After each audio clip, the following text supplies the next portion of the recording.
Never again will they hunger, never again will they thirst. Some people take this passage in Revelation 7:16 and they say, well, there you go.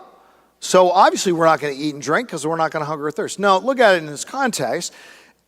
I think what it's saying is, never again will we go hungry. Never again will we go thirsty. It doesn't mean there won't be a desire for food or an enjoyment of food, or that we'll have to, shove it down our throats because we don't want it, we have no appetite for it, but we're going to do it anyway. No, I think we can stay away from those kind of nonsensical interpretations. For the Lamb at the center of the throne will be their shepherd. He will lead them to springs of living water, and certainly he will.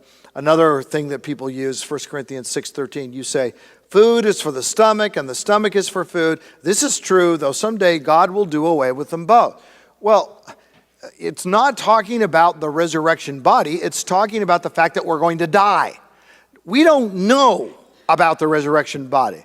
I'm not going to get into speculation on intestinal processes and all that kind of thing.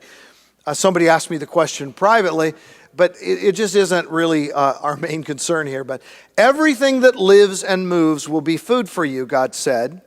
Just as I gave you the green plants, I now give you everything. This happened after the flood.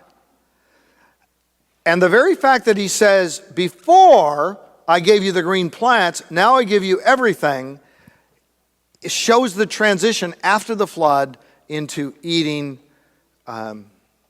meat, eating animals. For everything God created is good, and nothing is to be rejected if it is received with thanksgiving, because it is consecrated by the word of God and prayer. The wolf and the lamb will feed together, and the lion will eat straw like the ox. They will neither harm nor destroy. And I love with C.S. Lewis in The Last Battle, they all began to eat.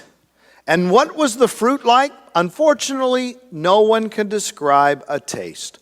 All I can say is that compared with those fruits, the freshest grapefruit you've ever eaten was dull, and the juiciest orange was dry, and the most melting pear was hard and woody, and the sweetest wild strawberry was sour. If you had once eaten that fruit, and this is a picture of fruit in Aslan's country, and for us, fruit in heaven, on the new earth. If you had once eaten that fruit, all the nicest things in this world would taste like medicines after it. Remember, this is a children's book. Children really relate to that statement. But I can't describe it.